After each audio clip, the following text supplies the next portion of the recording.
Yo estuve en la bancaria y en la bancaria teníamos 11 licenciaturas cuando yo asumí la dirección académica, en las 3 modalidades, en la presencial, en la semipresencial, la UVM la llama ejecutiva, y totalmente a distancia. La educación a distancia nace a principios del siglo pasado con una cosa que se llamó la Universidad del Aire, Air University, le decían inglesa. Ahora es la Open University del Reino Unido, no sé, le suena más, es bastante importante. Y pues nosotros, la primera noticia que tuvimos de educación a distancia fue aquellos instructivos de Charles Atlas para tener un buen cuerpo, no sé si se aprendió, ¿no? Entonces uno pedía que le mandaran su manual y entonces ahí decía cómo hacer esto. Bueno, pero muy pronto aquí en México empezó la universidad por correspondencia, y de las primeras, la primera que la usó fue la Escuela Bancaria y Comercial. Rubén Aguilar, no Valenzuela, que es el vocero, sino el papá, que fue Monteverde, que fue el último director de la antigua generación bancaria de Banamex. ¿Le suena y me suena conocido? Claro. Él es de Sonora y estudió contabilidad en Sonora. Y luego fue avanzando en el banco hasta que llegó hasta arriba. Bueno, ahí empezó. Y era pues aquello de que tú me mandas, yo te mando, tú me mandas, yo te mando. Y obviamente como no podía haber un seguimiento muy cercano, pues resultó que la gente desconfiaba mucho de él y tenía mala prensa. ¿Por cómo estudiaste? Por correspondencia. Lástima, Margarito, no por correspondencia. Entonces, después así nació la Open University, se llamó la Universidad Abierta. Luego llegó la educación por televisión, y ustedes se acordarán, en nuestra época tuvimos aquel magnífico proyecto de las telesecundarias para llegar a áreas rurales donde no se podía, no había escuelas. Proyecto que fracasó porque no se preparó a nadie, nada más se pusieron las televisiones y háganle como puedan. Esa fue la segunda, y la tercera es esta, ¿no? Pero es importante entonces preparar al profesor y preparar al maestro, meter tecnología donde no hay esta conciencia de la capacitación previa. Es un despilfarro absolutamente inútil y frustrante. Donde yo he encontrado en mi experiencia que este tipo de tecnologías pueden usarse y cómo. Bueno, hasta la licenciatura, para un profesor capacitado y un alumno que ya viene más o menos capaz, porque nuestros alumnos, bueno, pues mis nietos manejan mucho mejor el iPad de lo que yo lo puedo manejar. Ellos son nativos digitales, de acuerdo a un autor, y yo soy tecnotorpe, o sea, nosotros nos montamos en la tecnología como se subió uno al microbús, a la carrera, y de chiripa, ¿no? Y ahí empieza. A la hora que yo tengo un problema, pues acudo a mis alumnos, o acudo a los nietos, ¿no?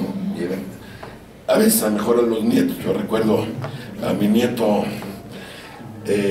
Juan, que vino gracias aquí a la expertise de José Antonio, vino al mundo gracias a la expertise, que un día quería saltarse de nivel, tenía un juego en el iPad de motocicletas de carreras, ¿no? Y entonces pues él dijo, pues este es mayor que yo, me puede ayudar. Bueno, no pasé de lo más elemental, me estrellaba donde quiera, o sea, ni la coordinación, nada. Entonces esto ha cambiado, el alumno va ya cada vez más familiarizado instintivamente con este tipo de cosas, ¿no? No sabe cómo funcionan, pero sabe hacerlas funcionar. Bueno, como las señoras cuando manejan, no saben cómo usted hecho un coche, pero pues de que andan para arriba y para abajo, andan de arriba y para arriba. Bueno, así es. Bueno, entonces, pero los profesores pertenecemos a otras generaciones, entonces sí necesitamos una capacitación, sobre todo esta capacitación en la didáctica. ¿Qué tipo de ejercicio puede permitirle al alumno verdaderamente aprender? Cuando los chamacos están jóvenes, es difícil que ellos mismos tengan la motivación, la organización, las capacidades de autoaprendizaje o aprendizaje autónomo, como se llama, para poder llevar un curso totalmente en línea. La diferencia está en que en las clases es el profesor el que conduce el curso, y en los cursos en línea es la máquina, y lo que está en la máquina lo que conduce el curso. Ciertamente lo mejor que uno le puede pasar es tener un curso presencial, si tiene un buen maestro y uno es un buen alumno. ¿Por qué? Porque la riqueza de las posibilidades de comunicación del ser humano no las tiene hasta ahorita ningún aparato. Los videos algo ayudan, etcétera, etcétera. Si alguien se expresa muy bien, lo puede hacer por escrito, pero entonces casi necesitaría ser poeta, ¿verdad? Porque yo puedo regañar a un alumno y ponerlo al borde de la crisis nerviosa por acá, pero por acá no lo puedo hacer, ¿no? No sé si me explico. Puedo enfatizar algo de un modo u de otro, eso está en mi manera de comunicar, lo que se ha aprendido. En cambio acá pues sí hay que aprender cómo poder hacer esto, ¿no? Entonces la parte de la didáctica, y esto es de lo que cuando capacitamos profesores es lo que más nos tardamos. ¿Entiende usted qué actividad de aprendizaje es la que verdaderamente es coherente con el objetivo de aprendizaje? Porque cuando empezaron estas tecnologías y los profesores entusiastas se montaron, era como el árbol de Navidad. ¿Y ahora qué más le pongo? Yo tomé una decisión en su momento, allá en los principios, de decirle, ok, ya diseñaste el curso, sí, ya tienes N actividades, usaste todas las actividades de aprendizaje posibles. Ahora te voy a poner a que tú lo lleves. No, pues no tengo tiempo. Le digo, pues ese es el problema. Hay que usar lo que es indispensable para obtener el resultado.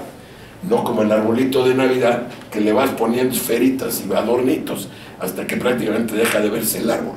Lo central es qué quieres y para eso la educación. Bueno, entonces, hasta el término de la licenciatura, o por lo menos de la primera mitad de la licenciatura, el uso de esto como un portafolio didáctico interactivo puede ser muy bueno y mucho más robusto de las posibilidades de la presencialidad. Yo creo, esto ya no nos va a tocar a nosotros, pero yo creo que al futuro el posgrado, la capacitación y la formación permanente, la actualización, la capacitación y la formación permanente va a ser por esos caminos. Toda va a ser por esos caminos. Por eso, para el posgrado y la educación continua, hablando en términos de universidades, el futuro está aquí. El futuro está aquí, usando esto.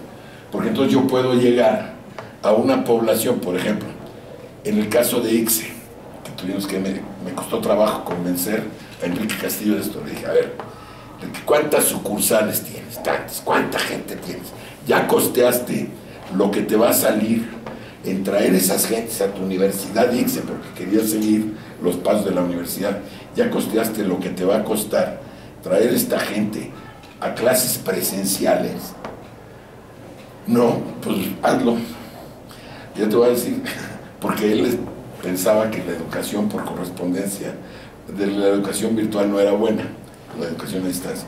Entonces le dije, mira, ahora vamos a costear cuánto te costaría que tú puedas poner a tus alumnos de la sucursal de allá, de acá, de allá, agruparlos en cursos, además intersucursales, lo cual eso enriquece mucho más el intercambio que tenerlos por grupos o mandar a los profesores allá. Y entonces se convenció y realmente quedó muy contento. Y yo creo que ustedes no están viviendo esto, ¿no? Me imagino que la capacitación que dan, pues la dan a todo el país, y Manamex, no nomás no van poniendo ahí porque es costosísimo. Entonces, en esto realmente, y cada vez más, los alumnos de posgrado tienen dificultad para poder ser alumnos de full time. Eventualmente nosotros lo pudimos hacer porque alguien nos resolvió el problema laboral y el problema económico que implica un posgrado. Yo una de las cosas que les digo a mis queridos colegas de la Ibero, ¿no? Piensen que la población de posgrado no tiene el mismo perfil socioeconómico que la población de licenciatura. El posgrado es aspiracional. Me imagino que cuando ustedes se recibieron, su aspiración no era hacer el posgrado en la Nacional o hacerlo en la Ibero, si estaban en la Ibero, el posgrado era cómo me voy a London School of Economics, o cómo me voy a Pensilvania, a la Universidad de Pensilvania, o cómo voy a Princeton. Ahí está medio exclusiva la entrada, pero cómo me puedo ir a Harvard, MIT, sí me explico, cómo me puedo ir a alguno de las empresas de negocio. Estoy hablando de negocios porque, pues, no sé, de negocios en España o lo que sea. Y eso solo lo podía hacer si alguien me becaba o si mis padres me becaban, ¿no? Pero si yo además tenía que mantener una familia, pues eso es verdaderamente imposible. Esto lo hace posible, o sea, esto sí lo hace posible. Entonces, a nosotros nos permite usar esto de ese nivel adelante y darnos una flexibilidad que nos ayudaría mucho a hacer llegar la educación a otras partes. Por ejemplo, la Ibero ahorita tiene una universidad de alguna manera apoyada en la sierra de Oaxaca, la Universidad de Ayuc. Ahí hay una serie de tutores capacitados y los profesores de 4 licenciaturas son los profesores normales de la Ibero. Cuando yo llegué vi que los desplazaban allá cada semana, digo, casi había que ser misionero para poder hacer eso. Les dije, ¿para qué hacemos eso si tenemos esto? Teníamos problemas de conectividad y eso ya se han ido resolviendo, y ahora no se tienen que desplazar los profesores más que cuando quieren o una vez al semestre, y el curso se lleva acompañado. Hay 2 mitos respecto a este tipo de educación. Primero, que es más barata. No es más barata. Es más barata dependiendo de a cuántos llegues, pero entonces aguas, porque ahí sí la calidad educativa se te puede caer, ¿no? Cantidad y calidad se llevan bien hasta un punto de equilibrio, y eso lo saben ustedes muy bien. Eso es lo primero. Entonces, el grupo que uno puede realmente manejar bien no debe ser mayor de 25 alumnos. De 25 alumnos con él. Segundo, para el profesor es muy retador, porque entonces el profesor tiene que hacer que las cosas sucedan. Nosotros tuvimos profesores de chile, de dulce y de picadillo.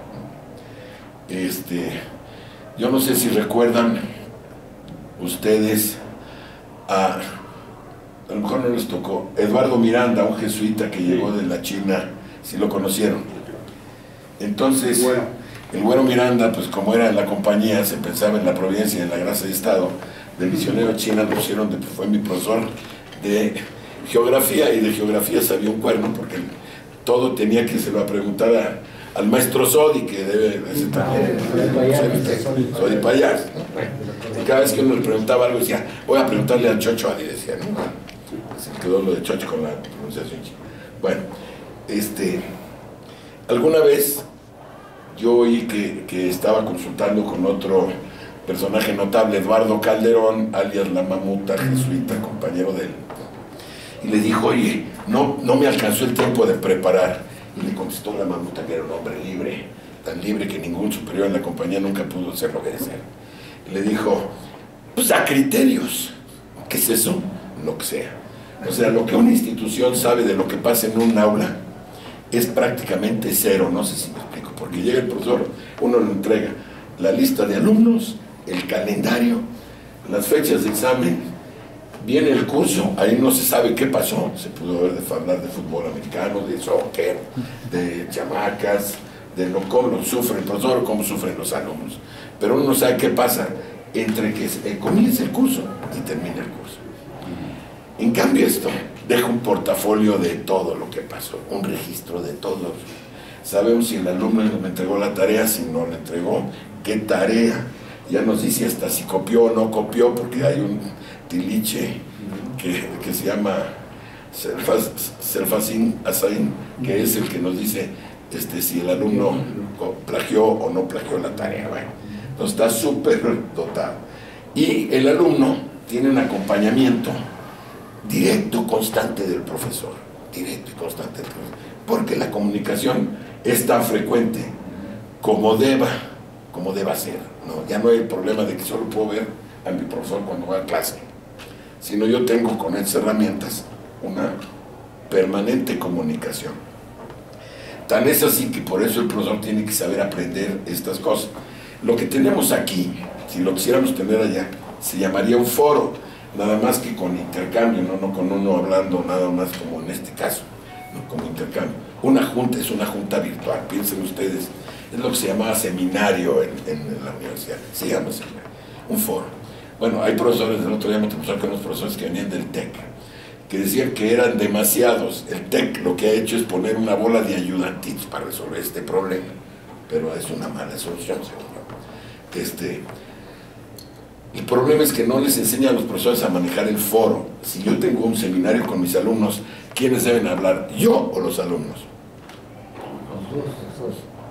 Pero yo casi nada. Yo tengo que hablar para poner la pelota en la mesa.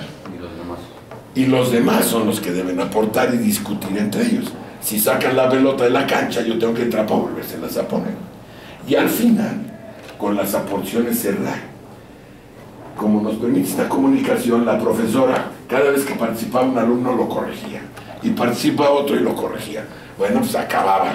Digo, cada participación, el foro se hacía eterno. Y bueno, ¿no? Entonces, pero uno necesita aprender a manejar este tipo de cuestiones.